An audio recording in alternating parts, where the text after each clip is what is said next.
I'm Susan Smith, coming to you from my studio, Stitched by Susan. Today's project is a compassion quilt, and it's a bit of a challenge quilt, and these are for real. No shame if the person who happened to piece this is watching, because I don't know who it was.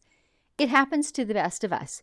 And I often say that making a quilt is a cumulative process. So thinking of squaring a quilt, making a 90-degree corner square quilt is cumulative. There's the cutting, there's the sewing, seam allowances, accurate or no. There's the pressing, there's the quilting, there's the binding. All these things can either make it go worse or corral it and make it get better. So the cutting and piecing and pressing are out of my control. This is what I've got. But with the quilting and the binding, I'm going to do the best I can to improve the squareness of this quilt. So I invite you to watch this process from start to finish. It's not very large, so the quilting itself will not take terribly long. So I'm going to talk a little bit about the loading process as well today. So let's get started. I should mention I'm quilting on my long arm Lucy. Look at that. The sun just came out. Can you see the funny lighting? Dave, maybe you want to close the blinds and control that a bit. It's crazy. The sun will come out tomorrow. I'm quilting on Lucy, my long arm. Lucy is a gammal, 26-inch, which means I have a 26-inch clearance in my throat space, which I really like. I do a lot of edge-to-edge quilting, so I quite like having that generous spacing. It means fewer, advances and passes. And I do have a stitch regulator and a few bells and whistles, but freehand is what I love. So here's my backing. Solid purple. It's a fairly violent color, but it does match the quilt, as you'll see as we go along. The quilt, by the way, watch the print that's in it. It's wine bottles, and I may need, more than one glass before this quilt is over. I have certainly set a challenge for myself this morning. But let's get it loaded. So I have chosen to load, let me get in the camera just a little bit. I have chosen to load my quilt lengthways from left to right, just because that will give me fewer passes, right? It's not directional. Neither the quilt nor the quilting are directional, so it doesn't matter. So it's more efficient for me as a quilter to load it this way and then have fewer longer passes, as opposed to turning it right side up and having a longer quilt space. Make sense? I do that quite often.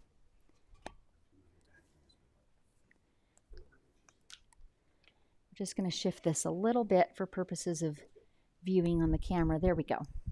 So I use the red snapper system for loading.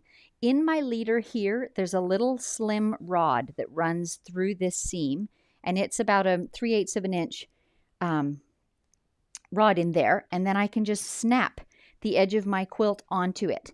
And really, all I'm looking for in my backing is at least one straight edge, and that's the one that I clip onto this first edge.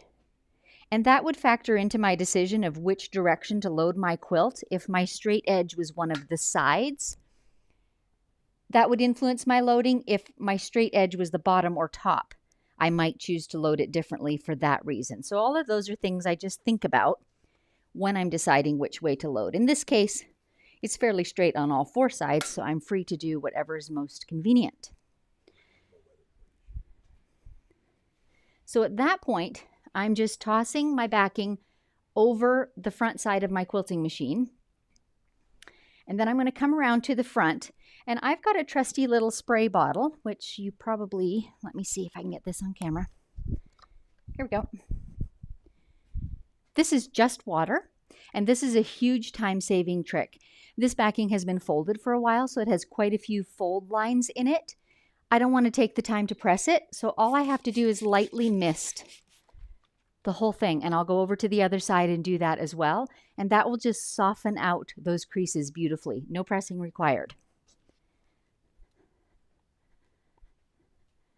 You'll probably get a nice view of the back of my head over here, depending on how Mr. Producer changes the camera about.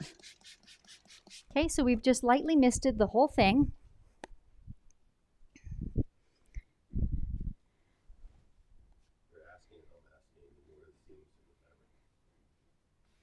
The seams in the fabric, so this came to me because it's a charity quilt. It came to me with all the pieces already done, and they determined that the backing at one fabric width, 45 inches, wasn't quite wide enough, so they added a little bit to each side.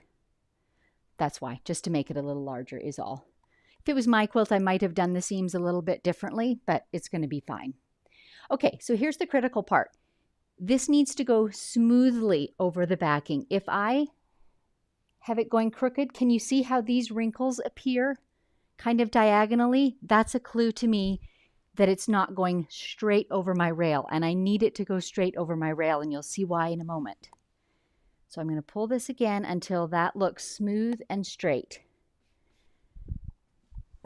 At that point, I just start rolling it on.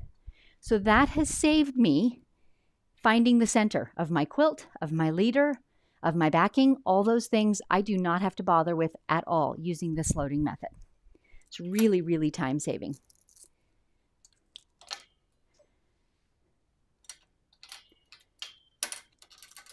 Okay, now I'm just rolling it on, and I'll roll until I can see, I don't think you can on camera, but I can see that the end of my backing is approaching the end of my leader. Grab me a couple more snappers and walk around to the other side and clip that end in place. Now you can perhaps see I'm dealing with a little bit of puckering from this seam, so I'm just going to even that out as best I can. And I'm also making a mental note here. I'm going to have to put tension on the sides of my quilt as I'm working, or there's apt to be creases where that little bit of easing happened when it was being sewn together. And now I can just snap my red snappers on this side. And here's where, if some sides of this backing were not cut straight, that is what I would let hang on this end, and that excess would just hang off, that excess unevenness, and I don't have to worry about squaring up my backing either. All I need is one straight side to begin with. That can be a massive time saver. And at that point, my backing is loaded, just like that. And you can see, the tension is equidistant because I've pulled it on evenly. You can also perhaps see, boy, it's bright purple. You can perhaps see there's a bit of rippling here because this piece was eased into that little edge piece. So as I quilt, I'm going to make sure that I put a little tension on these edges. Not a lot, just a little. That evens it right out. Okay, so backing is on. Here is the batting. This is Hobbs 8020. My very favorite batting for kind of multi-purpose use. It's very economical as to price. It has a nice medium amount of loft. It's a little fluffier than a cotton, less fluffy than a poly. So a nice medium amount. It washes well, it wears well. I absolutely love it. It's my go-to. Now, something that I did before I began was I measured my quilt top, okay, because I saw the problems that were going to arise with it. When I lay it on the floor, and perhaps you saw the picture in my little graphic that was introducing today's episode, I could see that the center is, kind of tight and flat, and in every direction it ripples. So what I did is I measured across the middle this way, because that's the narrowest width of my quilt. It's going to be awkward talking about it because I changed the direction. This is actually the length of the quilt, but it's going to be the width of my working surface for today's purposes. But anyway, I've measured this way and measured this way. And I have to make my quilt as best I can fit within the small measurements because I can't stretch that smaller area, because what will happen as soon as I release it from the long arm tension, it will pull back in, right? So all the fixing I can do is what I can pull in to that smaller area. So my first decision, quite honestly, my first realization was I'm probably not going to be able to make this quilt perfectly square. In this direction alone, across here it measures, let me check my paper. I have 52.5 inches through this center area. On this edge, I have 55. So this is the middle, right here, the center in both directions. So in 21 inches of quilt, I have 2.5 inches of gain here. So it's more than 10%, right? Probably I'm not going to be able to pull all of that in, but I am going to make it better. So that's the goal for today. But I've got my measurements because I need to know how much to pull this in, or at least what my goal is. And this is how I will gauge that. Those of you who are regulars have seen this before, my trusty pink tape measure. So I've got it attached on the right. It's just looped around my long arm rail and attached with a little office clip. And I'm going to run it across the quilt and attach it on the other side. And now I'm going to put on my glasses because now I have to see. Funny how that works. Okay. So just for the sake of ease, I'm going to have at least one side of my quilt on a whole number. Again, it doesn't really matter to me that it's centered on this tape, though the tape has a 0 right here and counts out. I don't have to center. I just need to know that my edges are 52.5 inches apart. Does that make sense? If it's easier for you to center, you know, you could move the tape too. And honestly, that might be easier for today for the math, but I'm going to figure it out.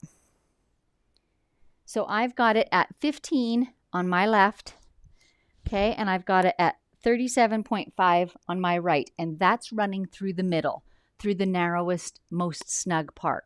So I'm going to endeavor to pull in that top so that this side is straight. And it's going to be a challenge. So with something that is this severe, I will definitely take the time to pin because I need to distribute that fullness. And I think I'm going to take one more step as well. Just thinking here. Thinking. Okay, I've got my measurements right because I measured my quilt before I loaded it. And the actual width of the quilt, which for me runs bottom to top, is 41.5.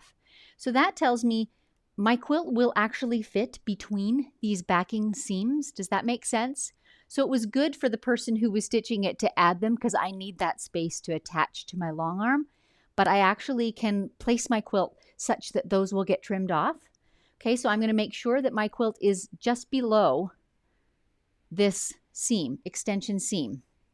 And I'm going to take a moment to actually run a basting line of stitching across here. I have a channel lock on my machine, so I'll get a perfectly straight line. That's going to enable me to know where my quilt is straight. Do you know what I mean? It will give me just a straight guideline to work with. So let's do that first.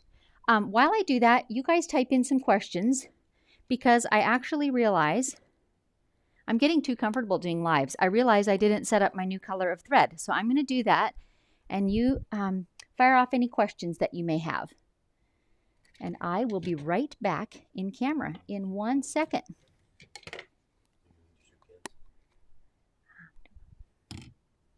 So I'm just loading a bobbin so that I've got a second one in the wings, so to speak. I do load my own bobbins because I like to have matching thread on the top and bottom of the quilt. And I'm using Isacord 100% polyester thread.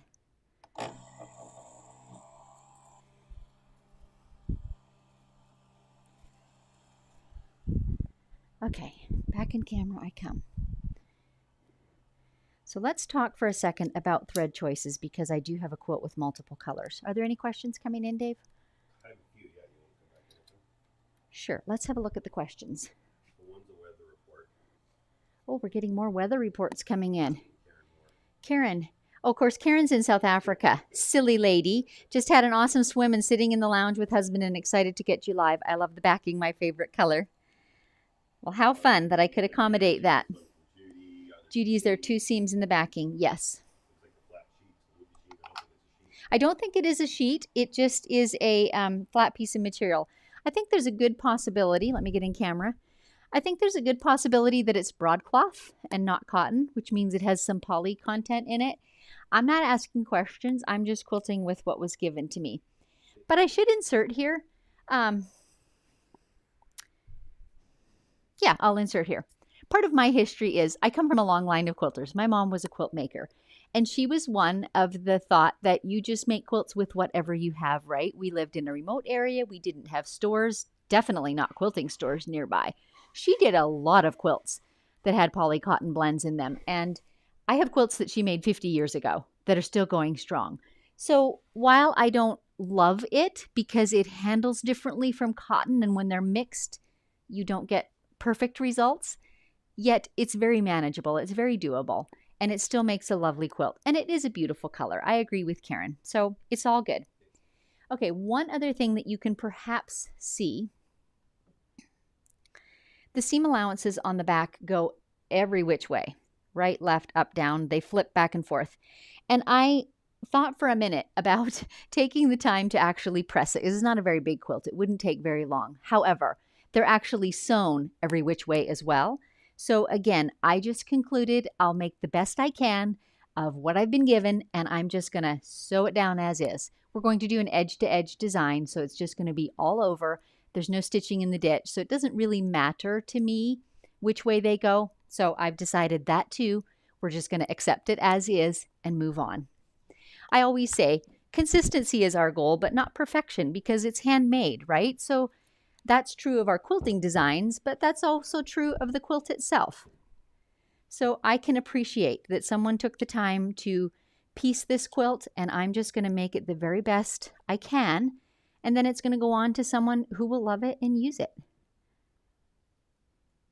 Goal achieved. Okay. For thread choice, is there more questions? Oh, I'm so sorry, Dave. Mr. Producer is scolding me because I get talking and forgetting to read the questions. Hang on one sec while I forward this thread.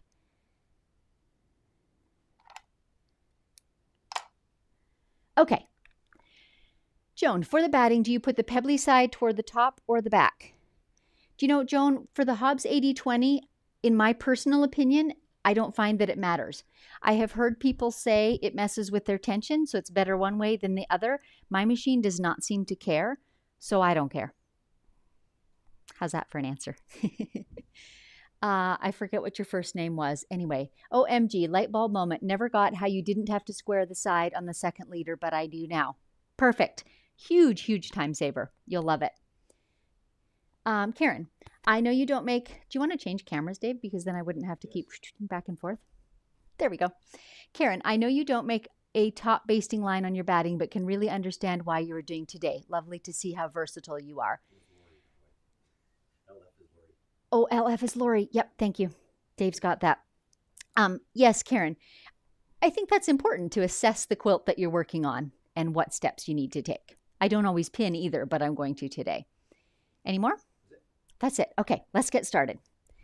Need my glasses on so I can thread my needle, and we're up and away. So first step is going to be, let's turn the light off so you guys can see. First step is going to be just running a line of stitching across the top. Now, you certainly could just do a basting stitch. You don't need many stitches. This is going to be cut off eventually. I tend to just leave my stitch length on and not bother with changing it. Oh no. Okay, hang on, people. This is one of those days. I'm having trouble with my machine. It's not recognizing the channel lock. So the question is, what do I do with that? Do I repower it up or not? Okay, tell you what. I'm going to pivot here for a second, and I'm going to have Dave power down my machine and power it back up, and I'm going to chat at you guys for a minute or two. How does that sound? And you know, I've said this a million times. This is live and unscripted, and this is how things sometimes happen. So I'm going to move the machine out of the camera, and I'm going to get him to just power it completely down in this box, Dave, and then back up. And meantime, I will just chat with you guys, and we'll get acquainted a little bit more. I didn't really take the time to tell you much about who I am. Obviously, I'm a long arm quilter, and edge-to-edge work is my love, and this quilt is kind of momentous. It is quilt number 998 for me, so approaching that 1,000 quilt mark, and all but probably 15 or 20 of them have been done by hand. I do have a tablet and digitized capability on my machine, but I very seldom use it because edge-to-edge is what I really love to do. So Lucy and I, yeah, we work well together. If you're enjoying this video and this process of me talking through my projects, I'd really appreciate if you like and subscribe and click the bell, and even share with your friends who might also benefit from some of these processes and tips that I give as I work. Also, if you're interested in supporting this channel, you can go to buymeacoffee.com/stitched by Susan. There, for the price of a single coffee, you can make a one-time contribution, and that really helps us to keep improving our equipment. So some of the things that we've done so far is we have bought the camera that will be doing all the close-up work on my needle as I'm stitching. That's a GoPro. We purchased that with our Buy Me a Coffee money.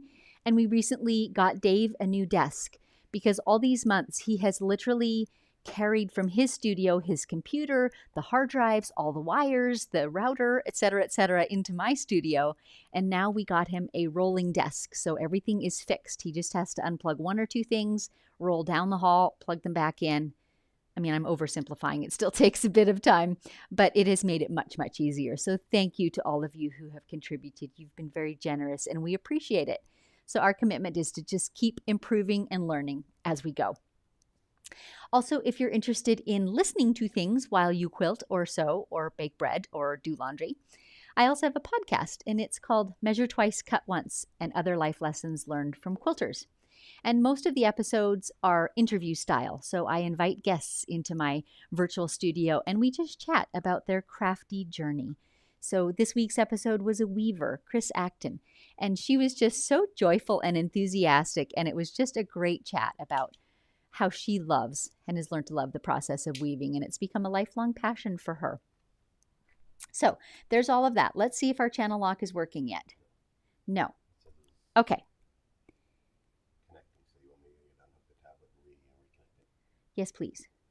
So we're still troubleshooting here. We're going to try one or two more things because my machine is digital.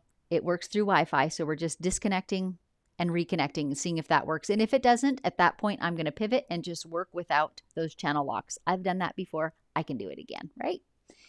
What else should we talk about?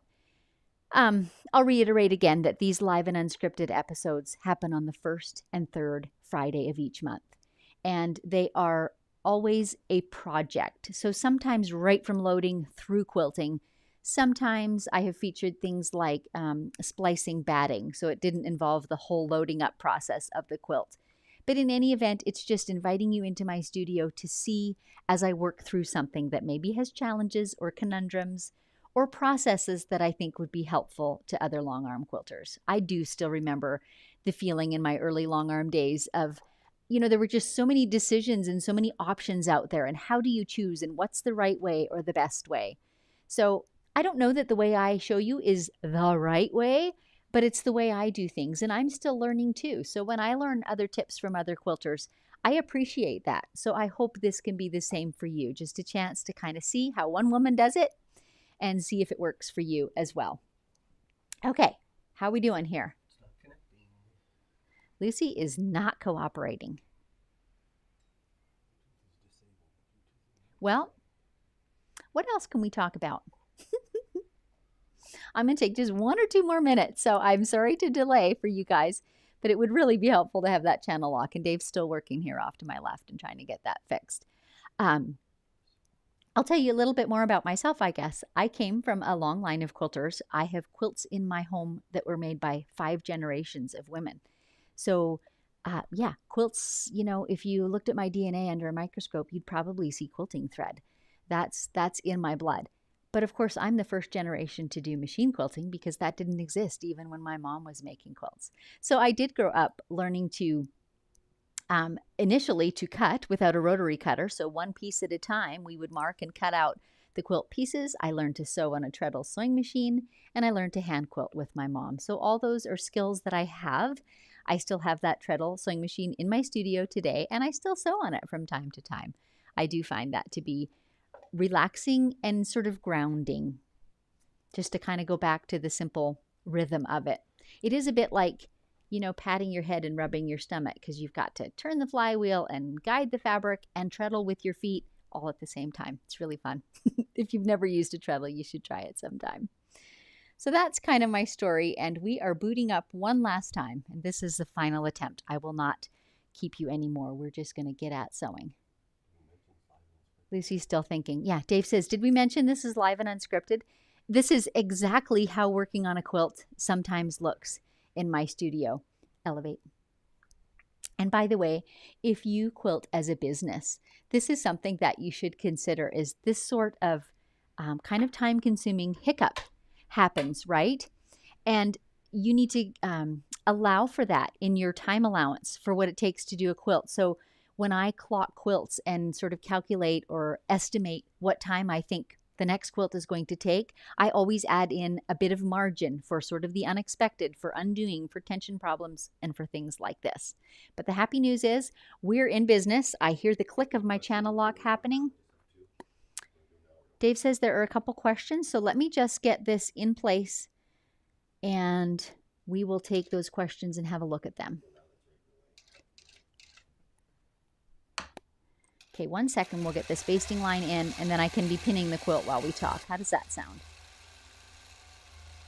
So I'm literally just running one straight horizontal line through the batting and the backing. And it's going to be my guideline then to line up my quilt against. Super helpful when you've got a quilt that's got so much unevenness as today's has.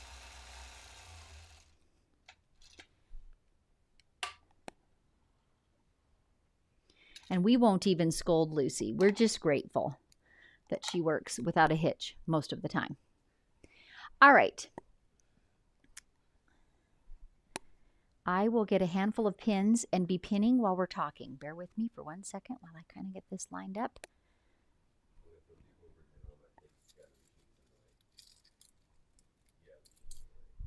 I can move Lucy to the other side so that you guys can see me in the overhead camera. That way you get a better view of what I'm doing, not necessarily of my face, but you've seen lots of my face this morning. So it's all good. Okay, so I'm just lining up my quilt more or less with that top stitched edge so I can see it. Okay, let's talk. Paula, regarding batting sides, I've heard dimples up, pimples down. So have I, and I've heard the reverse, Paula. So that's part of the reason I don't worry about it, is because there's two absolutely opposing opinions. So I've come to the conclusion that it really doesn't matter. Jennifer, do you ever use stencils? By stencils, do you mean pantographs? And if so, the answer is no. If you mean rulers, yes, I do, but not usually on edge-to-edge quilting, which is what this is, meaning the same design is across the whole quilt. There's nothing within blocks or within borders. Okay, Karen. Dave, you are a star. I was going to throw pins at you, but now I won't. That's real nice of you, Karen. Appreciate that. Okay, so let's talk for half a second. We can see that this area, which is the center of my quilt, is smooth and snug, right? Got my 15 inches there, got my 37.5 on this side. All this excess that you're seeing up here, I'm going to try and evenly distribute. So I'm going to first put a pin in the middle. And I'm doing this by guess and by gosh. This is not terribly painstaking. And I've got a pin on the left and the right. And now I'm just going to keep cutting it in half. So I'll put a pin between those, a pin between again, only because I don't want giant amounts of fullness in one area and no fullness in another. Make sense? So the most efficient way to get that in there is to evenly divide it up. And I just put in enough pins till I think I'll be able to stitch that fullness. The less the fullness, the fewer pins are necessary, but there's a fair bit in this one. So I'm pinning about every 1.5 inches, I would say, when it's all said and done. And of course, you don't have to cut precisely in half between pins. You can put, 2 or 3 in between if you want to. But it certainly helps to get the quilt in quarters and then eighths and then go from there. Yes, here I'm putting in a few more pins. There's just a little more there. And I'm kind of gauging, I'm eyeballing this because really nothing about this quilt is terribly square. But I'm eyeballing that my seams are running more or less perpendicular. If I saw one veering way off, I would try and adjust my quilt, to manage that as best I could. And again, as I've said many times, this quilt is never going to be perfect. I'm just aiming for the best possible that I can do with it. It just helps to tell you, what sort of things I look for and how I make those decisions and gauges. And I use the seam allowances a lot for, as just a sight line to indicate, where to take up this fullness.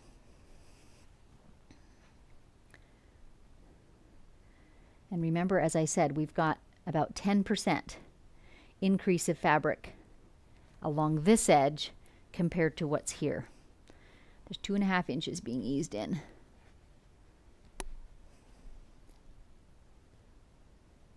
I'm probably going to let a little bit fall off in the corners. Not a lot, or the corners will look pulled out, but a little bit. That's a way to deal with perhaps a 1/4 inch on either edge. So it's one thing that just helps a little. Need a few more pins.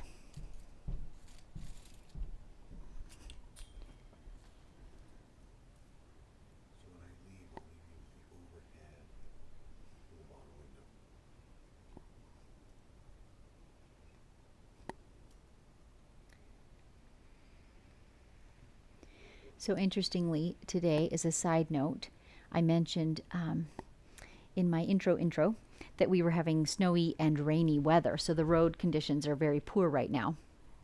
So we have a teenage son and he needs a ride to school. And so at some point here, and I bet you guys won't even be able to tell the difference, but at some point, Mr. Producer is going to have to sneak out and run him to school. School was delayed for a couple of hours, and so we chose to go ahead and start live streaming on schedule and make it work. So honestly, the sides are not terribly bad. Something I want to be watching for, yeah, you can see me well here. I want to be sure that I'm not pushing this excess down over my rail and all of a sudden have to deal with a ton of it at the end. So my quilt top is floating, which is to say it's just hanging down here. And I'm looking down at it and trying to judge, you know, whether if I've got excess here, that means this side is drooping down a little too far. So I'm looking at this floating edge and I'm judging, yeah, I really should be pulling more of that up in there. And I probably should have done that on this side too. So I'll come back and do it. It's really ugly if you get to the bottom of the quilt and all your excess suddenly is sitting there waiting to be pulled up. Then it gets really difficult when it all accumulates in one short area. So again, just putting in as many pins as I think it takes to be able to stitch from one to the next without a pleat.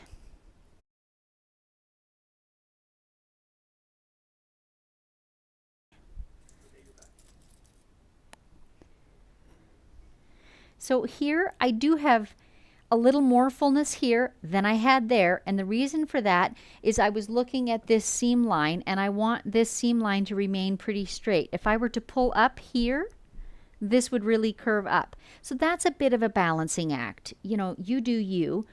That's just a bit of a balancing act. There's not a wrong way, I don't feel like, to do it.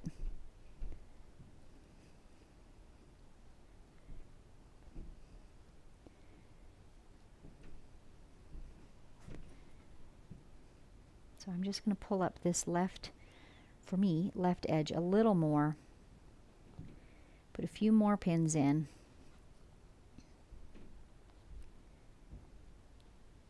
It's really important, I feel like, to have your eye on the big picture as you're working so that you don't get those ugly surprises at the bottom. It certainly would be a consideration on this quilt to actually run some basting lines horizontally so that you know, before you started quilting, you could know that everything was straight and lining up all the way to the bottom. I choose not to because I think I'm comfortable enough managing this, but that would be an option. And then you would know the quilt would all be, you know, fixed in place before you started actually laying down any quilting.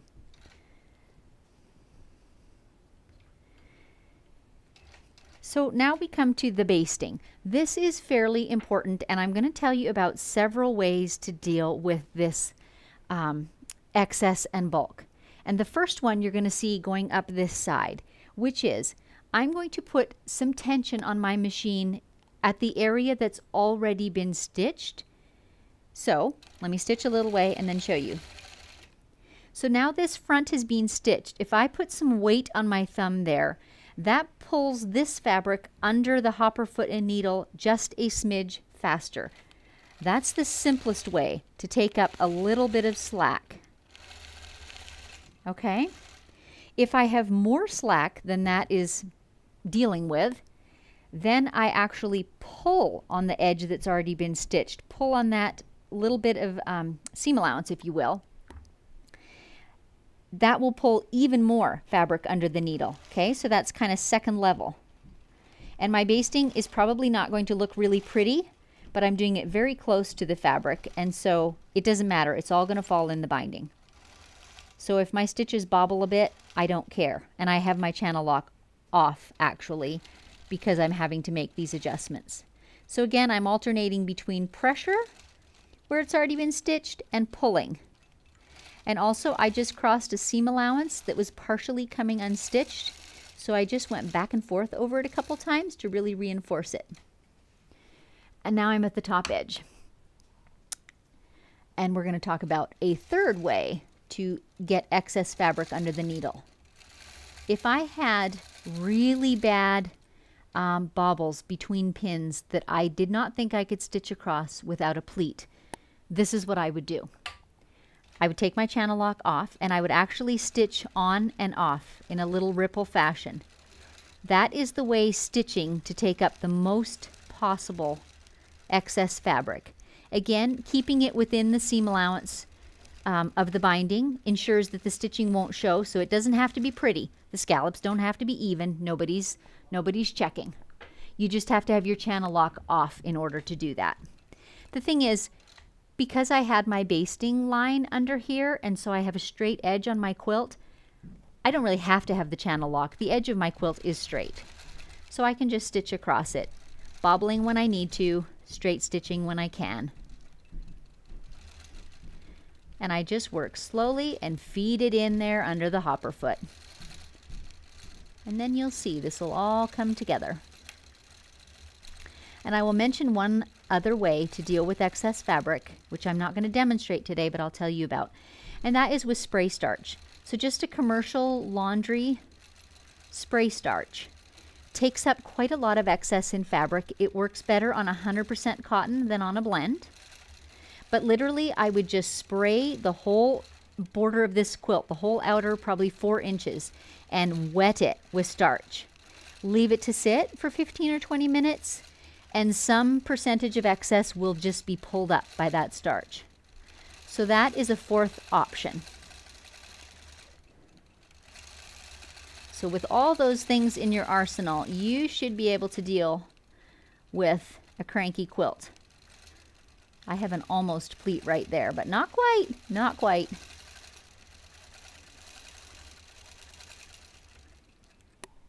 As always, I will post pictures when all is said and done of this project, and I'll even post pictures that show the whole thing so that you can see the outline and see how well we did at getting it square. And here I'm using, I guess, another method. I'm actually just pushing fabric under with the tips of my fingers, only because it's a little harder with my arm to get around and pull, but either way works. Basically, you're just pulling it under the needle a little faster than it would naturally go.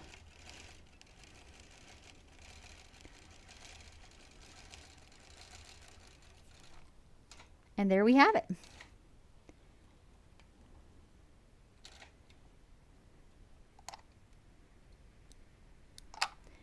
I'm going to take all the pins out, and that will take a moment. And then we'll start quilting. While I take the pins out, let's talk about quilting design. This is critical too. This is another, in the cumulative steps of things that improve a quilt. I strongly discourage doing any design that would have straight lines on this quilt, because if your hopper foot is pushing along in a straight line and it comes up against these bulky ripples and excesses, you're going to end up with pleats. So it's really, really helpful instead to pick a design that will work with you, not against you. So we're going to do something very curvy. I call it coffee beans. There's no coffee bean in it, but the first quilt I ever did it on, the fabric was printed with coffee beans. And you know me and my coffee. I probably have a little too much in my veins most of the time. And so, it seemed apropos. All right, we've got our quilt all in place. perhaps you can see this is where we're seeing the excess is right along in here. The center looks pretty straight and flat. That's going to be no problem. So we're going to use our very curvy design to just take in this fullness and aim for no pleats. So a couple last things. We need our stretchers on the side.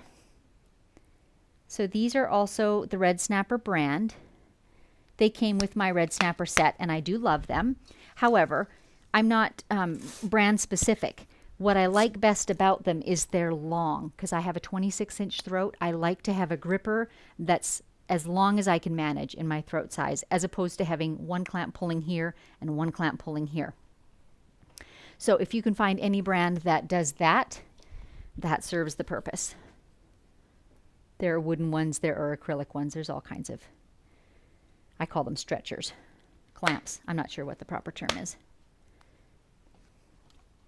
And when I clamp these, I'm putting tension on my quilt, but I'm not stretching the living daylights out of it. I don't want to create a drum here. I just want to be sure that this cannot, you know, relax into pleats. So my technical gauge is when I put my fingers underneath, I should be able to grab my fingertips. So this is pulled flat and smooth, but there's no tension on it. That can really mess with your stitching tension if you have your fabric pulled too tight. So too tight's not good. One last thing, my trusty magnet bars go on my front rails. And what this achieves is holding my floating top so that as I'm stitching, this cannot pull inwards, right? So I've got all three sides secured, and these magnets secure the fourth side. Then my work surface here is completely stable and is not going to shift. And now we're ready to quilt.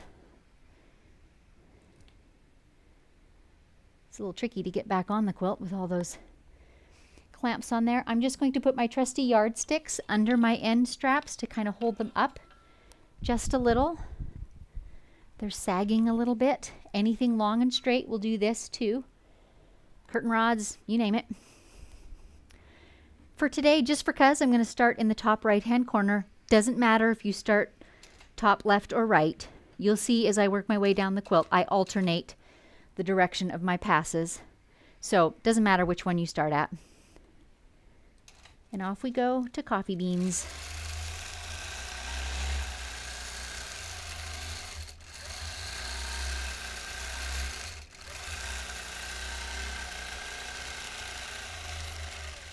This is also a really forgiving design because I purposely cross over previous stitching lines. So it's really easy to move around the quilt top because you can just go over top of quilting without feeling guilty at all.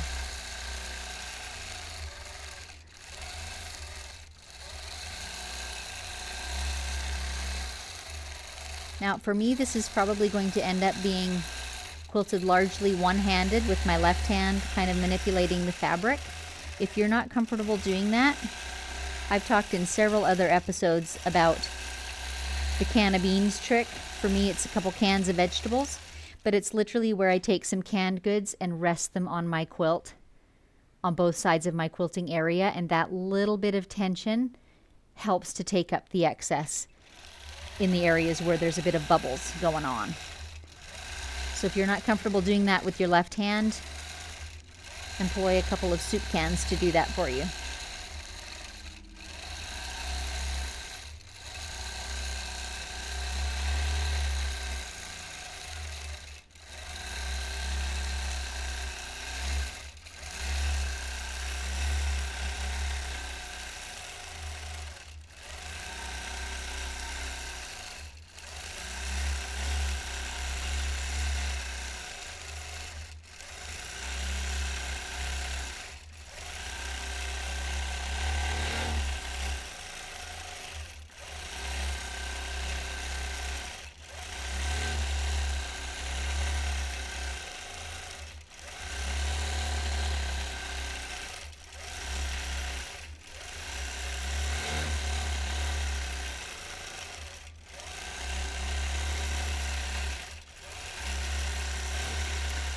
I do love working with a lot of my edge-to-edge quilting. I like working with the stitch regulator off, but when I'm dealing with something that has you know, known challenges like this, I tend to leave the stitch regulator on for obvious reasons. It makes it easier to pause when I need to either, you know, think about where I want to go next, or shift my hand or my soup can or whatever the tool is that I'm using. So this is a great use for the stitch regulator if you have it. If you don't and you're working without a stitch regulator, I recommend just slowing down the speed a little bit. You're just going to need a tad bit more reaction time when you're dealing with challenging quilt tops like this.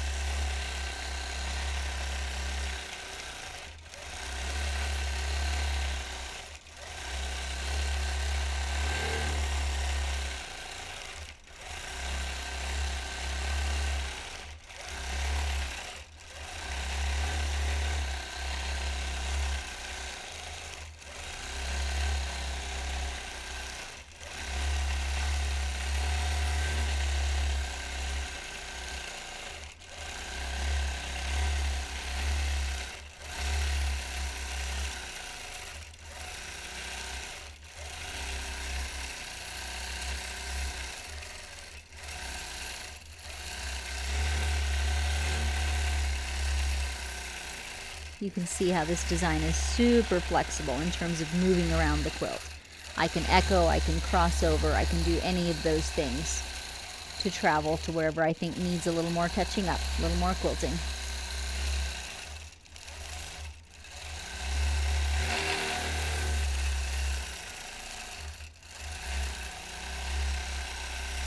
Can you see the print now in the screen, now that it's a little more close up? It's all bottles of wine. Chardonnay, Merlot, Pinot Noir. Like I said, I may need a glass or two when this is all said and done. But it's coming together quite nicely.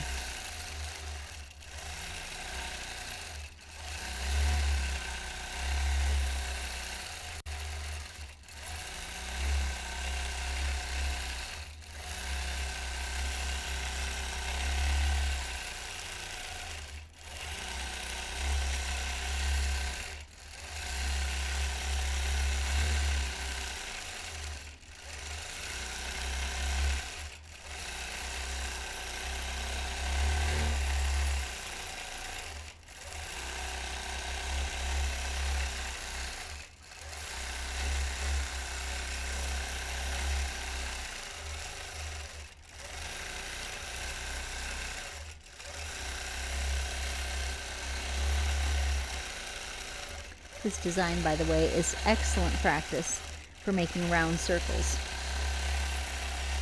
You don't need perfection at all because you do this little crossover echo process. However, if you're kind of focusing on making lovely round circles, it can really aid in your, practice. That's basically what it is.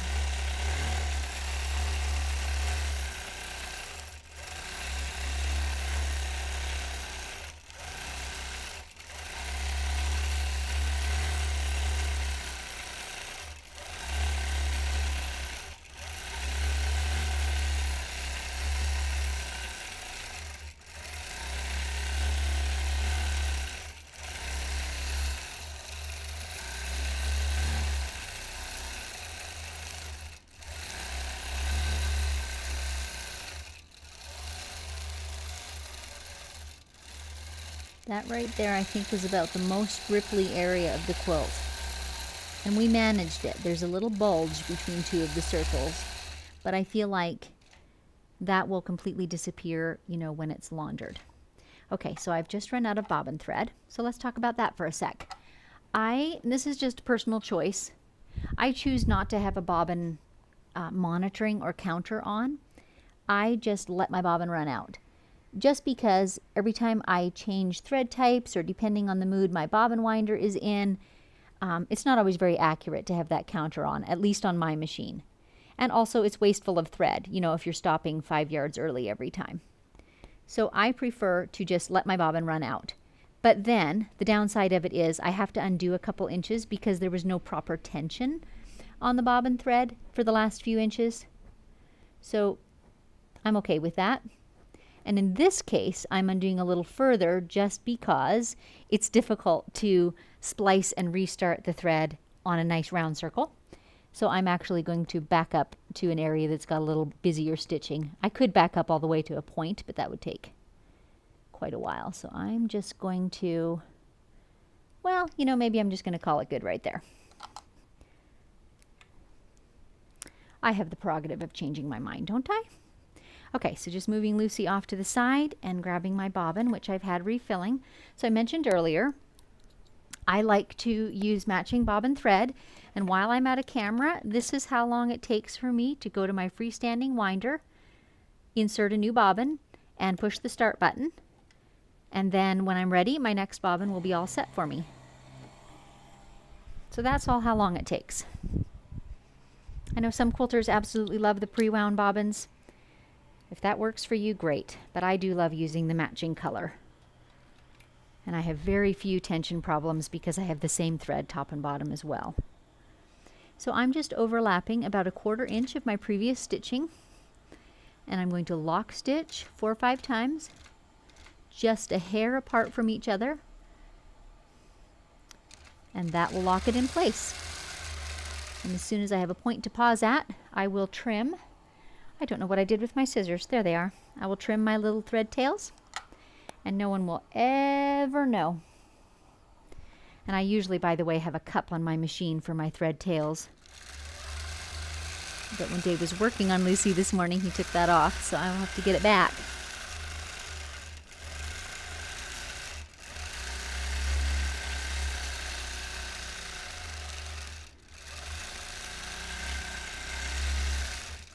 Here again, we got some bubbles going on, so it's time for a left hand to manipulate, or a soup can.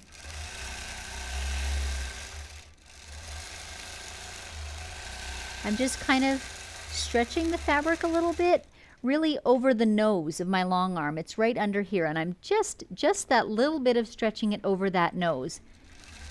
Basically distributes that excess. It doesn't go anywhere, but it just distributes it evenly instead of having a flat area and then a pleat. Does that make sense? And then as soon as I let go that pressure, it all falls into place, and it has just pulled up, you know, some bubbles of evenness, but no pleats. And again, that just disappears then in the washing. Quilters take that saying quite literally. It'll all come out in the wash. It really will come out in the wash.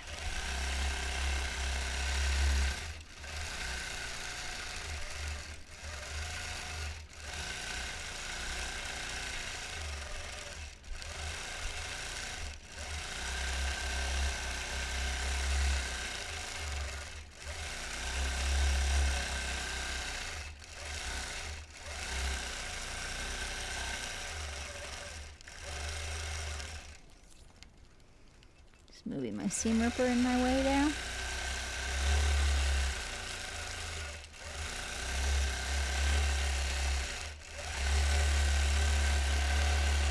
So do keep typing in your questions or comments if you have them. When I reach the end of this pass, I'll take a bit of time again to answer some questions.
Sometimes changing up the sizes of your elements can help too with excess. See how I'm putting in a couple small ones here?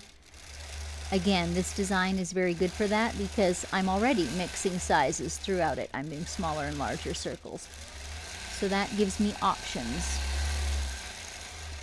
Options are a good thing. Can we see a close-up, Dave, for a second, please? I'm just going to point something out here. There we go. I don't know if you guys can see this or not, but there is quite a bubble of fabric right here. And I saw that as I was quilting it. And that is the beauty of quilting a circle. It just surrounds and pulls in all that excess. There is no pleat. No one's eye will be drawn to that at any point. That's the beauty of a circle. So I strongly encourage circles of any kind when you're trying to take up any amount of excess like this. We're going to do a really big one.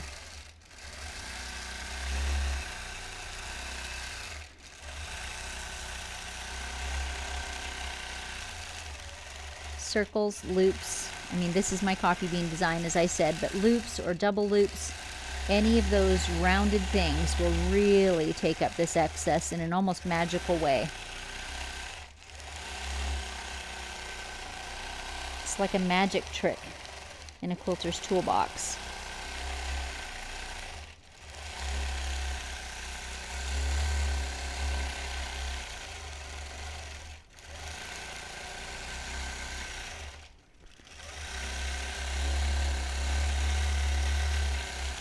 I mentioned early on that this is a compassion or charity quilt. And I really encourage you, if you're trying out new designs, or if you're, you know, maybe not feeling super comfortable at your long arm, or maybe you're wanting to get into the business of quilting for other people or quilting for friends, but you want to buck up your skills first, this is a really great way to do it. Most local quilt guilds will have some kind of charity arm and really appreciate having quilts done. So it's a very forgiving audience, for one thing. Usually they're smaller, which is also a good thing. You know, you're not committed. If you're trying out a design, you know, and you maybe don't like it too well or whatever, you're not committed to a whole king size or queen size quilt. So small things are great to practice on. I promise you'll find you'll get the hang of this design during the course of one little quilt, and it will make just a world of difference in terms of practice. So charity quilts or baby quilts are really great practicing choices. All right, we have reached the end of our pass, so I'm going to take off all the apparatuses, my stretchers on the left and right sides, my magnetic bars. I often get asked about the magnetic bars. On my website, stitchedbysusan.com, I have a resources page that has some of my favorite tools, and for sure it has a link to those magnetic bars. They're super handy, but most hardware stores do carry them. So we're only going to have 3 passes today. It's going to be pretty simple in terms of quilting time. Okay, let's take a sec for some comments and questions, and for Susan to get a little bit of coffee in her. Since we're quilting the coffee bean design, do I need to move Lucy in some way? No, you're good. She's good. Do you want the front? Okay, overhead camera it is. Just means I have to look back and forth. Judy, this is great. None of my quilts are perfect. I start off good, but somewhere I go astray. You know, it happens. It happens all the time to all of us. And so I like talking about the fact that there are multiple ways at which you can improve or, you know, bring it back in. And this is one of them. The quilting is one of them. And I'll talk a little bit about the binding before we go as well. Darlene, where did you find a measuring tape that long? Once again, my resource pages. I think Dave added that for you. Amazon, but there is a direct link there for you. And Joan, tell Susan this is so helpful. The way she explains why she's doing what she's doing is amazing. You're a blessed man, Dave. You know, thanks for putting that little plug in there. I appreciate that. Julie Quilts, what do you do if you truly do have a large pleat? Do you know, I'm trying to think of an occasion on which I've had a pleat. It has been very rare because that whole process of pinning, bobbing off and on pretty much takes care of it. But I can think of one quilt in particular. It was kind of a busy print, was set on point, things like that, lots of bias to deal with. And because it was a busy print, I actually did quilt a pleat into it, and I marked it for the quilt owner and advised her to just press that pleat in place and stitch it down. It was in a border, right? So basically it's going to look like a seam in the border. So that's one way of dealing with it and sort of hiding it, camouflaging it. Linda, later than planned, but joined the party. Hello from overcast Norwich, UK. 17:45 p.m. here, so 5:45 in the evening. I think that's right. 9:45. 5:45. I have to think on a 24-hour clock. Judy, what kind of freestanding bobbin winder do you use? It is. I couldn't even tell you the brand. It's not a Gamble. Shh. It's just an inexpensive one off Amazon. And by inexpensive, I say it's about a $50 bobbin winder. Definitely, I advise the freestanding. I do have a bobbin winder on my machine. I have no good success with the tension on it. I love a freestanding one. And also because it can be off winding while I'm sewing.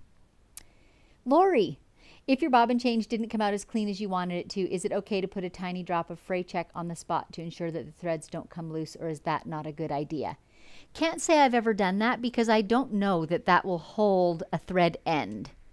I just don't know that it will. So if it didn't come out clean, I would probably literally go and undo it and do a new splice. That would be my personal choice. And that's it for comments. Okay, little coffee. So now again, we're working on our process of pinning on the sides, taking up that excess. So while I pin, let me remind you again for your listening pleasure, I have a podcast called Measure Twice, Cut Once, found wherever good podcasts are, but easiest for you is podcast.stitchedbysusan.com, and there you can link to any podcast player such as Spotify or whatever you choose to use. Anyway, that podcast is just, I think, an encouraging set of interviews with crafters, talking about their journey, about what they've learned, about their creativity, and just life. So I encourage you to have a listen to that and also to leave a review. That helps it to get more visible and frankly encourages me. What else shall we talk about, Dave? You can always support this show at buymeacoffee.com/stitched by Susan.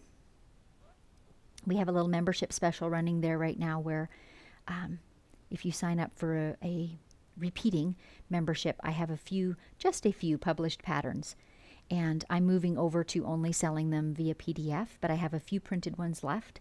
So first come, first serve to those that sign up for memberships. They will be mailed those patterns, complimentary. Okay, that's the left side pinned. And the right side. So again, the edge of my quilt is right here. So now I have a really good view to ensure that I'm not letting this sag. I'm just eyeballing it. It's not perfect, but is this edge fairly straight? I don't want this big frown going on, right? So I know that I have to pull this excess up into the quilt. I'm also watching on my tape measure. Remember, I had the 15-inch mark on the left and the 37.5 on the right. They've both gotten a little bit bigger, about a 1/4 inch bigger, and I'm okay with that. That's close. So this side of the quilt had a little more fullness than that side of the quilt, and I'm okay with that. Can we all agree? We've come a long way, baby, but perfection is not what we're after here. We're just after pretty good.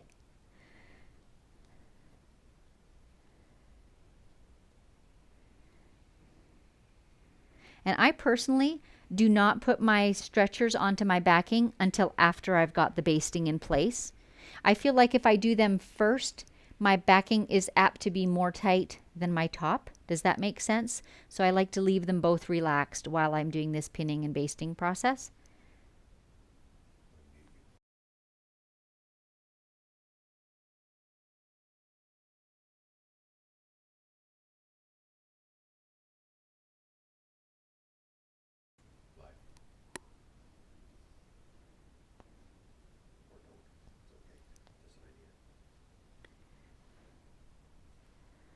So I was thinking about this episode last night and thinking about, the points I want to make, the topics I want to talk about, and so forth, and what to call it, because I was making a little YouTube thumbnail. And I thought I would call it the Minimizer. And then I thought, maybe that's not the best title. But all the women would get it, right? We could have a 2-inch minimizer.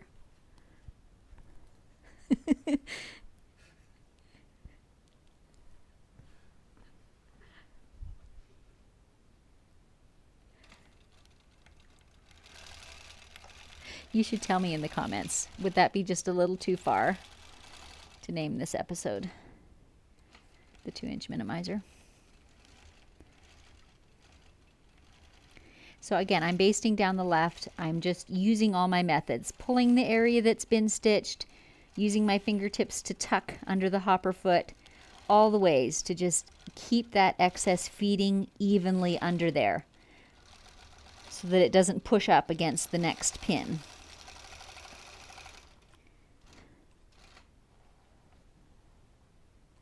On this particular quilt, I do not have my channel lock on as I'm doing this basting edge. I just feel like that perfection of straightness is a little beyond what I can achieve. But again, if you're not comfortable sewing a fairly straight basting line, then go ahead and use that tool, if you will. My Lucy is pretty comfortable going in a straight line. If I guide her with a really soft hand, she'll quilt a pretty perfectly straight line toward me without having to use the channel lock. But I know different machines behave a little differently, so.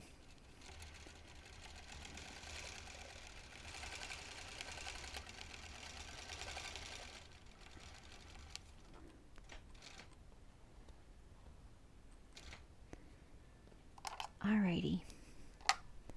Let's take out all the pins. The pins I use, by the way, are corsage pins.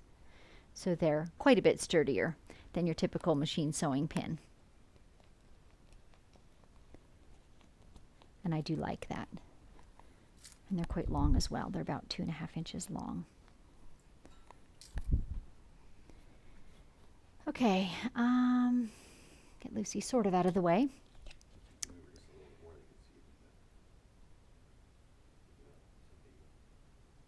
I know you can't see me very well on this end, folks, but you'll be able to see at the other end. And I'm just attaching my stretcher again to the side with a very gentle tension from left to right.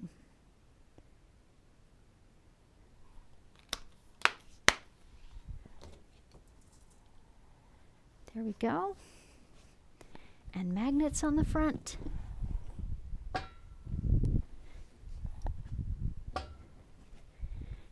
And we're all set for pass number 2. Mr. Producer, do we have lots of questions, or shall I just get sewing? We're good, except the minimizer has 2 votes. Minimizer has 2 votes. Funny. Okay, so this time I mentioned earlier that I alternate my passes. So my first pass, I started in the upper right and went left. So now I'm going to start at the left and work right. This design, it doesn't show so much because it's all circles, but in some designs like feathers, say, it looks a bit directional. So it helps the quilt overall to not look directional if you alternate those passes. It's just a precautionary measure. And I just get in the habit of it. So even with this design that maybe doesn't need it, I still do it. I'm just always in that habit of alternating the direction of passes.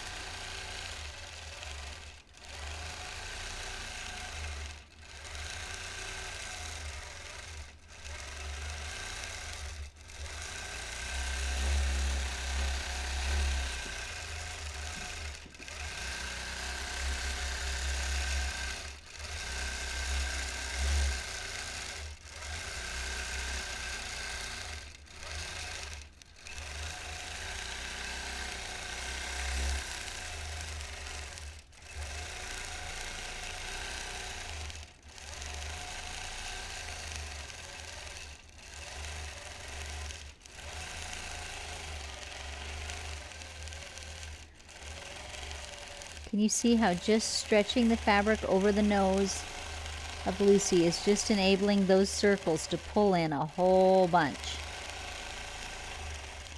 They're almost a bubble in relief, which I know doesn't show on camera, but there's a lot of fabric in there. But that will be completely invisible to people viewing it. It just looks like, you know, part of the texture and loft of the quilt.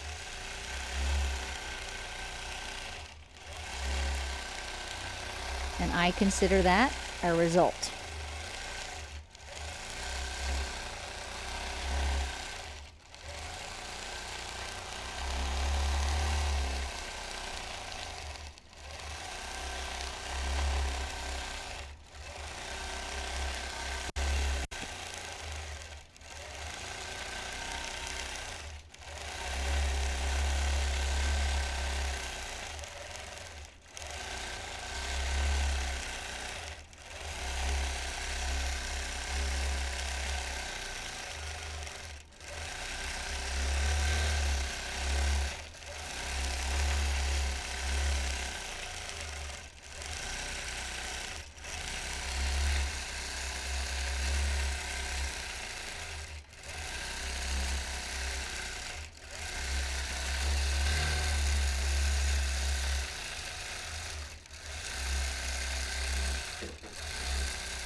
Again, using my differing sizes to just vary the size and shape of my circles. That enables me to fill in awkward corners very easily.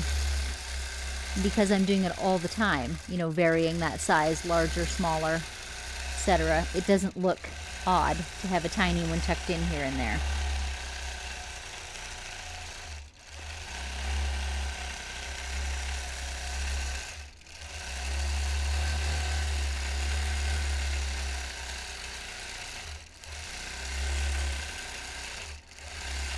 I didn't really talk about thread color, so I could do that while I'm stitching. On a quilt like this that has such a variety of colors, the printed part with the wine bottles is quite dark, and honestly the green and the wine color are dark as well. And then we've got the muslin that's between, which is quite light. You know, what thread color do you choose? Well, this is certainly one area where I don't think there's a right and a wrong answer, but I'll tell you my philosophy. I prefer to use a thread that shows up similarly across all the fabrics. So I picked a green thread, but it's considerably lighter than the solid green squares. So what happens then is it looks lighter than the print, lighter than the green, lighter than the maroon, and darker than the ivory. So it kind of shows up equally well across all the things. If I were to pick, say, an exact green that matched those green squares, it would almost disappear in the green areas, and then it would be really high contrast in the cream-colored muslin areas. Similarly, if I picked a dark wine, it would almost disappear in the wine squares and the printed blocks, and then it would be really high contrast and dark on the muslin. So that's my personal philosophy of thread choice. I like to pick middle of the road, so that you see the quilting across all the fabrics.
Can you see how I just quilted over that green square? And even though my thread is green, it's quite a bit lighter than that square. And I'm happy with this thread choice. I feel like it shows up pretty well equally across all these fabrics. And That's what I was aiming for. I personally am not a huge fan of variegated threads, but I have to say this quilt would certainly be a candidate for it. If you had a thread that had all these rich, winey sort of colors in it, the wines and the greens, it would be very pretty.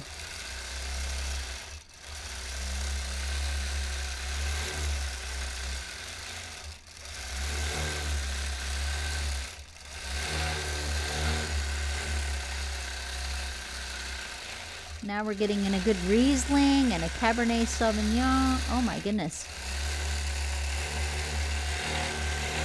I'm getting thirsty just quilting.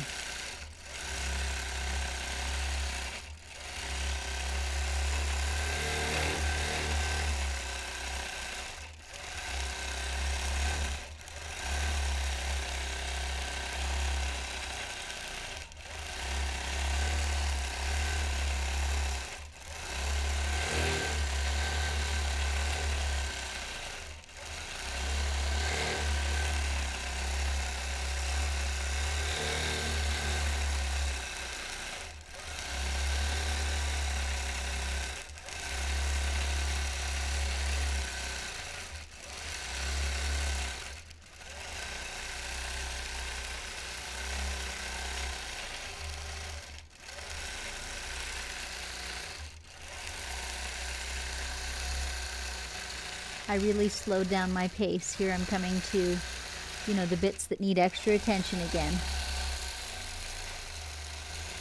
So even that simple thing can make quite a bit of difference. Just slowing down the pace, giving yourself time to react and to shift and to gauge can be helpful.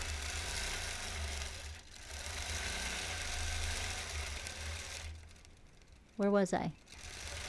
Well, we've got a twirl there. It's not exactly what I wanted, but we're not after perfection, right?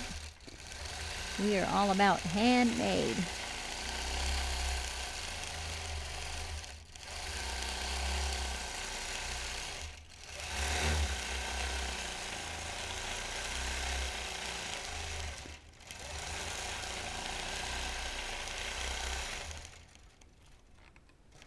Okay, this will be our last pass coming up. So we're done with our magnetic bars because this time we're going to baste right across the bottom.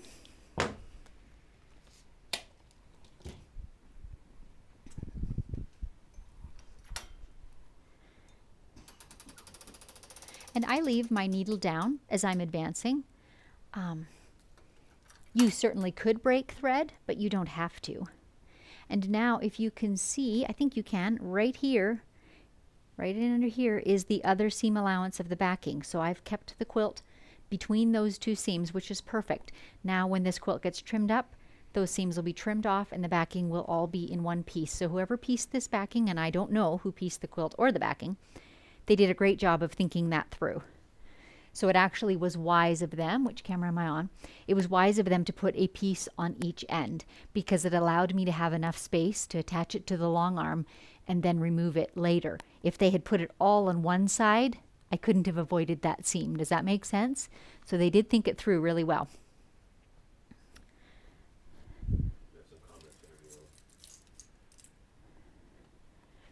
Okay, Lucy's in a good place. I will take comments. Linda, what type of pins are you using? Yeah, corsage pins. Do you want to put the other camera on, Dave, please? Yep. Be easier. Charlene, I use a stretchy cord across my quilt with 4 binder clips to mark the edge of the top and the edge of the backing, all from your hint of the tape. Perfect. Honestly, that works well. You could even go as simple, probably as like a selvage piece of fabric, and find a way to put markers on it for the particular quilt you're working on. Could be even straight pins. Like there's any number of ways just to know where's the left edge, where's the right edge, and as you advance to get that in place. Anitra, this is a good design to use if you find yourself quilted in or backed into a corner, so to speak. It absolutely is because it overlaps. The quilting lines overlap each other. You can travel quite easily. Barbara, using a wine bottle print on a stash buster project for this year. Good for you. Jennifer, good morning or afternoon to all. Relaxed with a cup of coffee and mesmerized at how beautifully you quilt. Well, thank you. This is what I love doing. And I did mention earlier, I keep a book of all the quilts that I do, right? This is number 998. So by the way, there's going to be a giveaway at Quilt 1000. So if you're not already a follower on Instagram, you should get over there and follow me because there's going to be a giveaway. I'm not sure what all it will entail. I better decide because it's probably tomorrow that I'll hit 1,000. But anyway, for sure it will include the free quilting of one quilt for some winner. So that'll be on Instagram. Okay, and aside. Oh, that's it. Okay, good. We're back in business. Alrighty, so my tape is right here. There you go. Let me take this off and move Lucy so you can see what I'm doing a little better.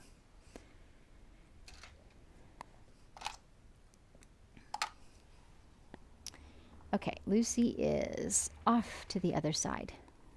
So I have my tape measure here, and I purposely just rolled my quilt just above it so that I can gauge my sizes on it. I'll roll it a little further before I start quilting because I'm quite close to the front rail here.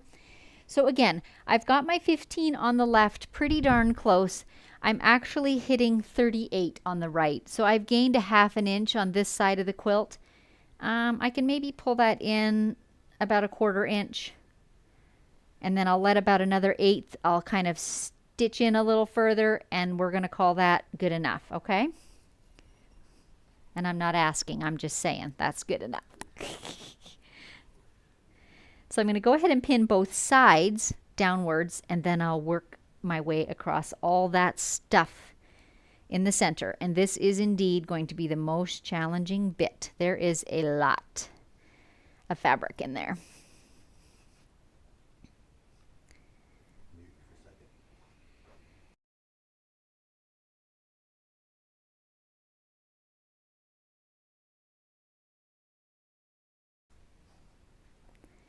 So while I'm pinning, if any of you were watching last week, the last episode of 2021, I ran out of backing before I ran out of quilt. Live and impromptu. I then kind of talked through some of the options I thought I had for fixing that. And happily, I have gotten it fixed. And later today, and today is, let's see, January 7th? Yeah. Today I'm going to post a reel that has a series of photographs showing the fix. So if you're interested in seeing what happened to that, look for the reel on January 7th. So again, I have a ton of fullness going on here, and I'm kind of having to make okay decisions. This edge is not perfectly straight either.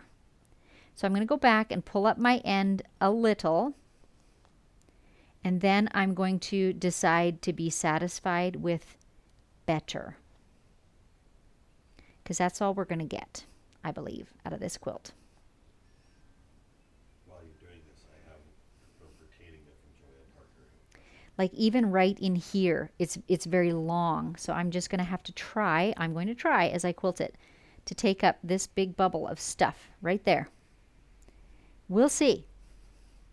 And in the center, remember, I can't stretch this anymore. So as far down as that comes, that's as wide as my quilt can get.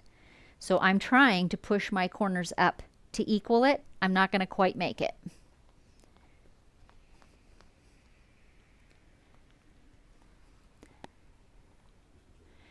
Joan was asking, would it have been worth the time to remove the inner and outer borders, trim them to size, and reapply them? Why do you think the wavy borders happened? Well, without a doubt, the center of the quilt was a certain size and the borders were bigger. But even within that central part itself, the edges were already getting larger and larger. So like the sashings kind of went awry. And definitely the purple border added more and the green border added yet more. And yes, if I wanted this quilt to be perfect, that would have been the option of choice, was to take the green border off and the purple border off and reapply them. I judged it was not worth it in this case. This is a quilt that's going to get given to a person who's not a quilter, who's not going to know the difference. They're just going to appreciate a warm lap quilt. So it's still going to be beautiful. I will show you pictures when it's totally finished. Again, a person who's not a quilter won't even know that it's not perfectly square. It's going to be that close. So I judged that it was not worth the, I don't know, 2 hours of time at least to undo 2 borders, press everything, recut it, put it back on. Yeah, I didn't feel it was worth it. So That's just my decision. So again, I've got this area here. I'm kind of splitting the difference again. And then putting a bunch of pins in between to take up all that slack.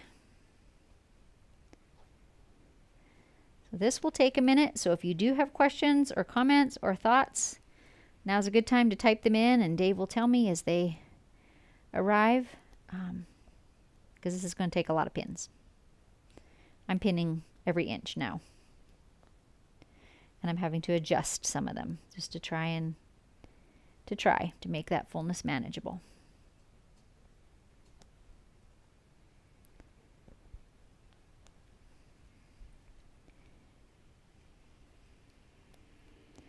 Again, I'm kind of eyeballing so that these seams stay perpendicular. Otherwise, I would have probably pushed more fullness here. There's a lot right in this section, but that's the truth. Trying to keep these seams straight meant that I had to keep all that fullness in there.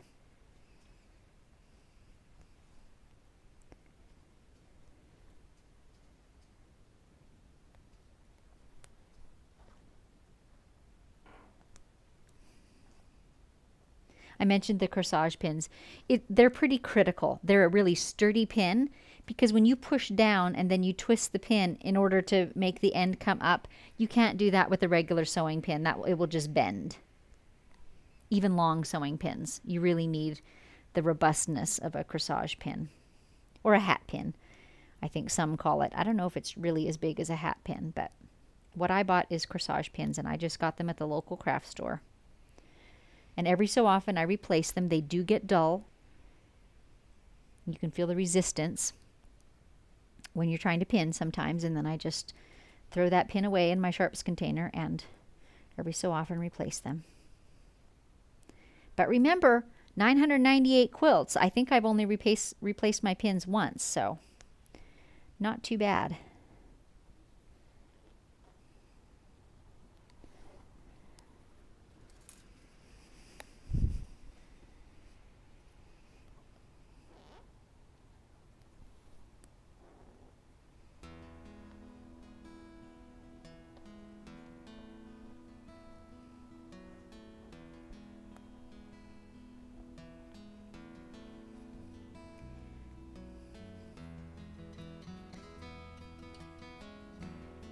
Lots and lots of pins. Any comments, Mr. Producer, before I start stitching? 'Cause I'm just about there. No, except for one from Northern Sue wondering about yours, unless you found another chunk. Which is in my photo.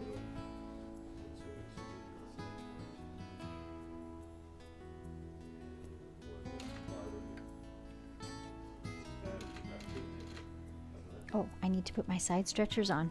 You guys have to remind me of these things.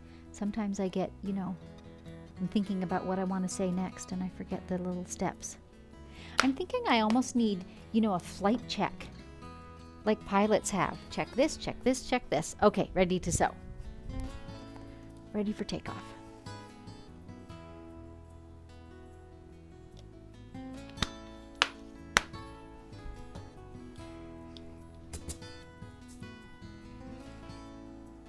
Okay, we're in business. Here comes the challenge, folks. This is definitely the most ripply side. Oh yes, I need to forward the quilt just a little bit. I'm too close to the front to stitch. Too close to the front rail. So I'm going to tell you guys one more decision. Standing at the end of the quilt looking at it,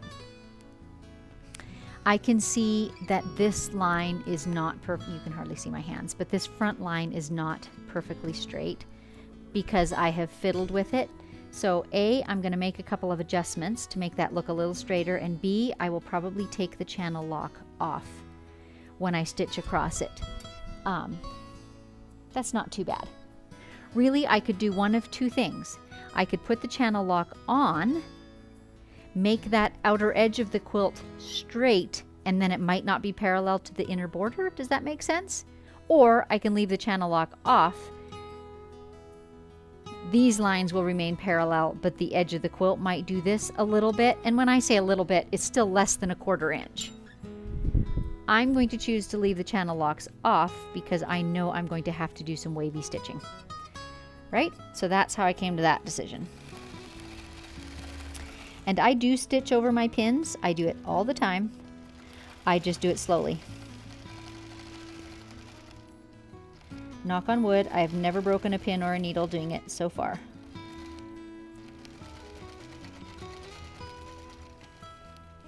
I am going to lengthen my stitch just a little bit. I've been quilting at 12. I'm going to take it down to maybe even 8. There we go. That too will just help.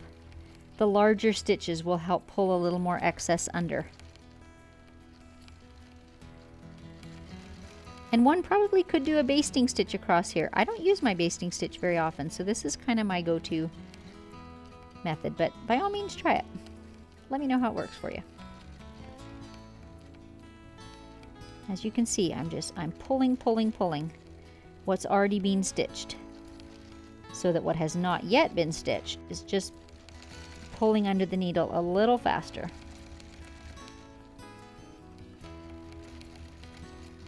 And now we come to the challenging bit. Just taking my time.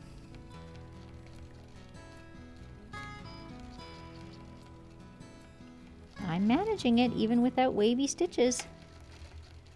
Getting it in there. Ooh, that was close.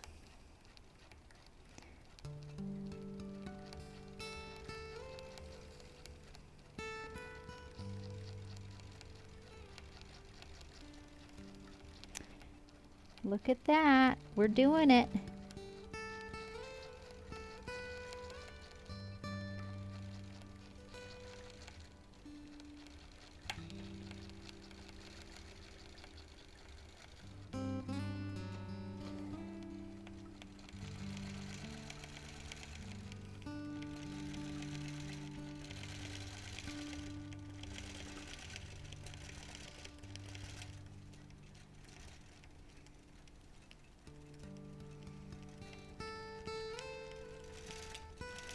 There we go. Put the stitch length back to 12 before I forget and start quilting the design with big galloping stitches. Okay, take all the pins out and we are ready to go again.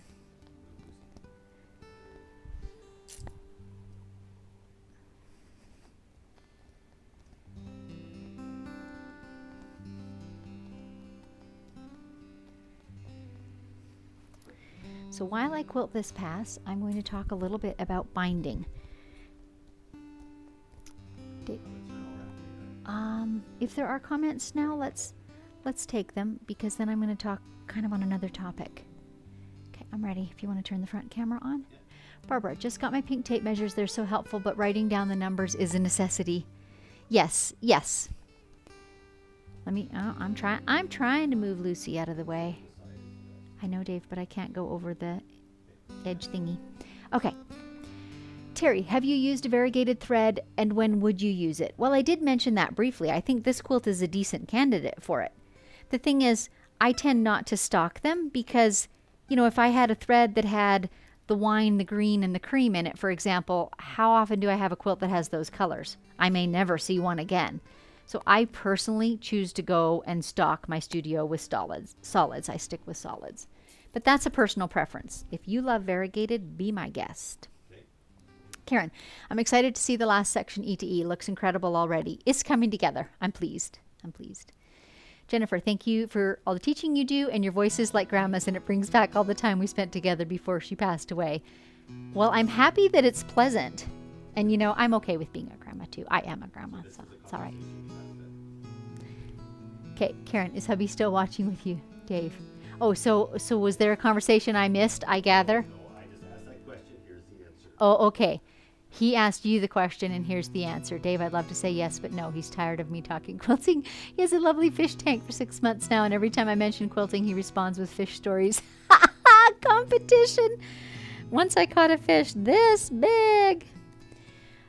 Maybe, Dave, this would be a good moment for a close-up, and we'll go over some of these ripply areas, and we'll show the magic that's going to happen. Let me just thread my needle again, because somehow I unthreaded it.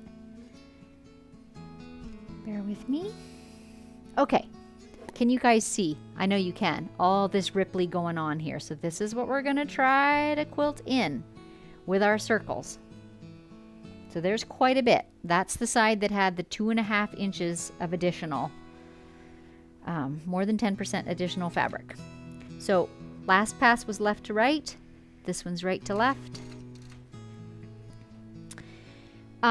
While I quilt, I will talk just a little bit about binding. I thought briefly about including in today's episode binding on the long arm, because that's kind of a cool thing, applying the binding on the long arm. But I feel like this quilt needs a little more emergency remedial work than that, so I opted not to.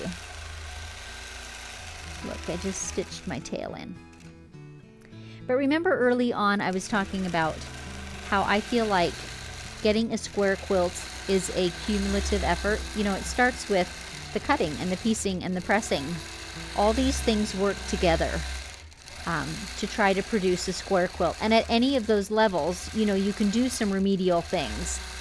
So many of them in this quilt are out of my reach, right? I am left with only the quilting and the binding. So here's what I'm going to do with the binding. Once the binding is made, I'm going to attach it at my domestic machine because I just have more control there. And I will actually, the quilt will be on the bottom, right? And I'm laying my binding on the top, and I will apply a fair bit of tension to that binding. And what that will do is pull the edges of the quilt under just a little bit faster. So it doesn't have to be tons and tons, right?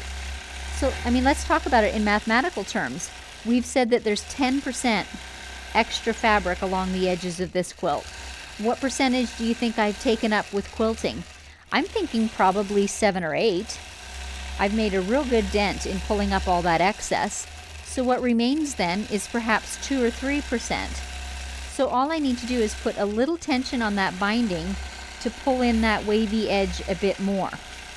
And we'll have a pretty darn flat result on this quilt.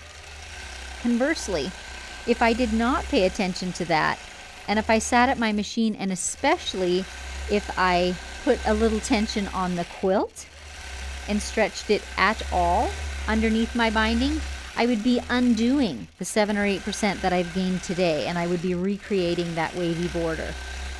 Does that all make sense? So I personally find that when I apply bindings, and I typically do my binding 100% by machine, I apply it, I stitch it to the back of the quilt, and then I flip it over and top stitch it on the front. When I apply my binding, I really always put a little bit of tension on that binding, because I find that my machine wants to push the quilt ahead of it a little bit.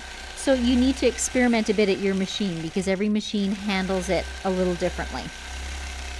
But certainly when you're dealing with a problem child like this one, you will want to stretch out that binding so that it pulls in some of this wavy excess. So that's kind of your last line of defense, is the attaching of the binding. But all taken together, I think you'll be amazed at how flat this quilt actually looks when it's all said and done.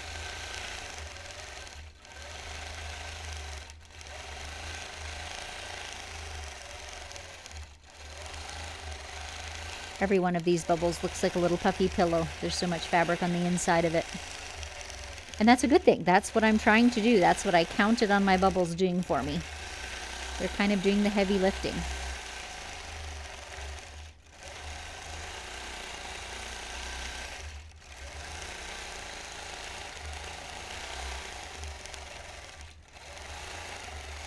I'm going to pause for 1 second and advance the quilt a little bit. It's just hard for my hand working right against that rail there.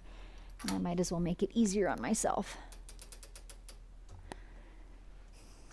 And I'm also going to take a second and undo my tape measure, because I'm done with that now. And so it can just go off to the side and be one less thing in my way.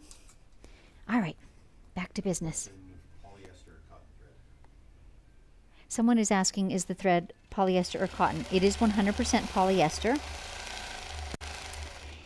The stigma that used to be attached to sort of mixing thread combinations in a quilt pretty much doesn't exist anymore. Thread production has come a long way in recent years, and I think most quilters are 100% okay now with mixing the thread contents.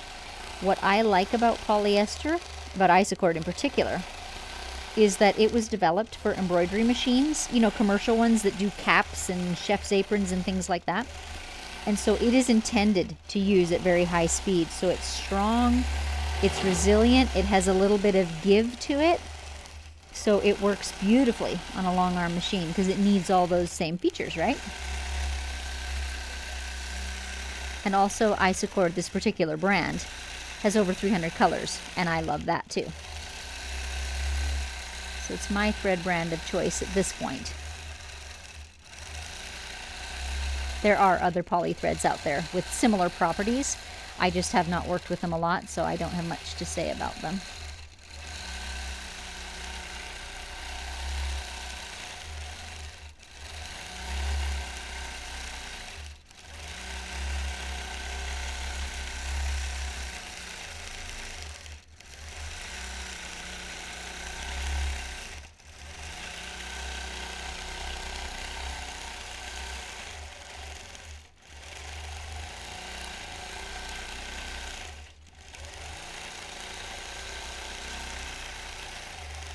Isn't that magical how all that stuff just gets taken up in the little circle?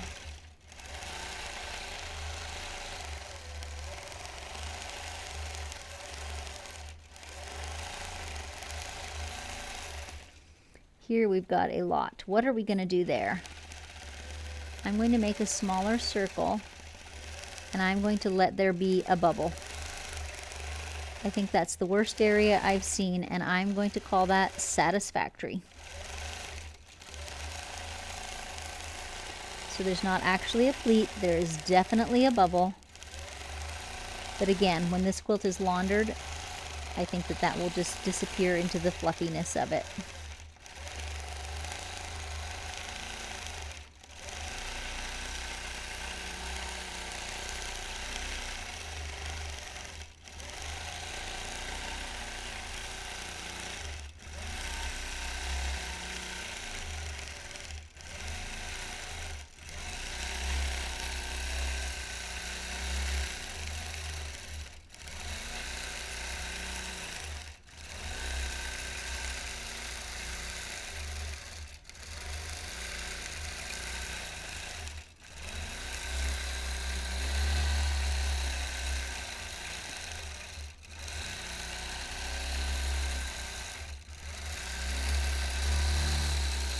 If you're not comfy stitching with one hand like I'm doing in the borders and using your spare hand to manipulate the fabric, then this is a great place again to pull out your soup cans or your bean cans and put one on either side of your long arm nose, and that little bit of tension, you know, works like an extra pair of hands to help you.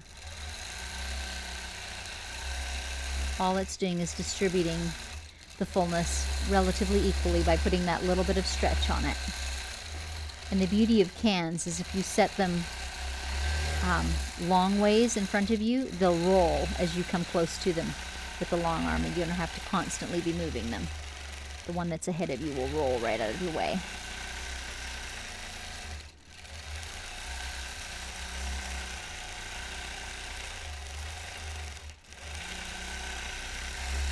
I mentioned early on that one of the things about this quilt is that the seam allowances went every which way in the back, and I'm definitely seeing that, particularly in the muslin, because it shows through a little bit. Some of the darker colors show through from the seam allowances where a dark joins up with the muslin. However, as with so many things, I feel like that's going to come out in the wash too. It will soften. I knew at the outset that was not a thing I could make right, and so I just had to choose okayness.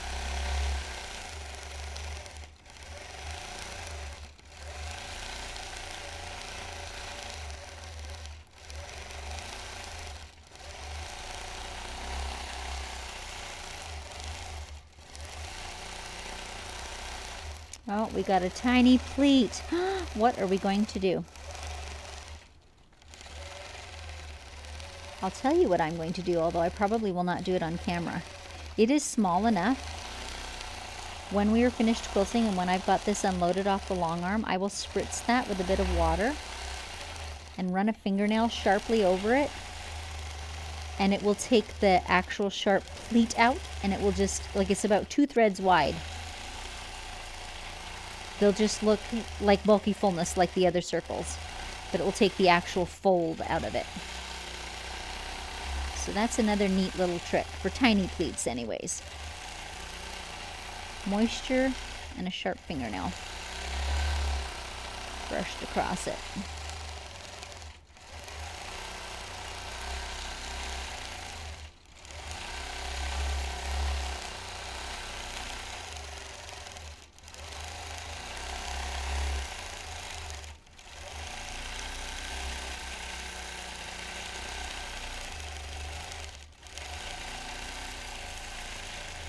Now I'm going to make a funny decision here. Which camera are we on, the close-up? I don't know if you guys can see. There's an area up here above me, which I have not yet quilted. And usually I would make a beeline up there and quilt that first. But because all my excess is in this corner, I'm going to choose to quilt this part first and take up as much of that slack as I can. And if there's any I just can't fit in, it will just kind of shimmy up into that other area. Does that make sense at all? That's my hope anyways. Some of this is experimental, but that's my hope. Is that by quilting the lumpiest part first, I'll be able to just deal with the last little bit of it. We'll just get dispersed.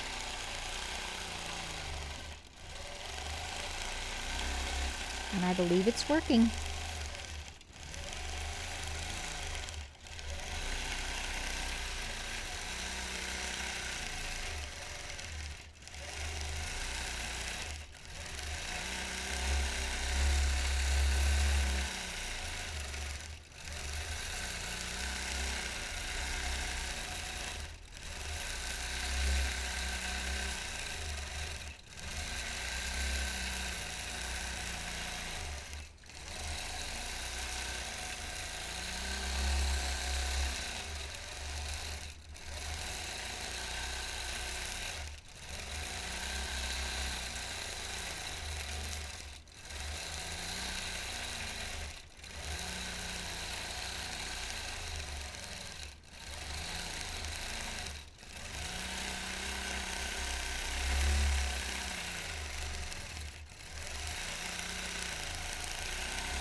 The last big one, we'll put in one more little swirl and we're finished. A few stitches to lock the thread end and it's done. All ready for binding. So within the next couple of days I will try and get that binding on and get some pictures posted for you, and as promised I'll be candid with them. I'll put the whole quilt in the picture so you can judge for yourself how flat and how square we managed to get it.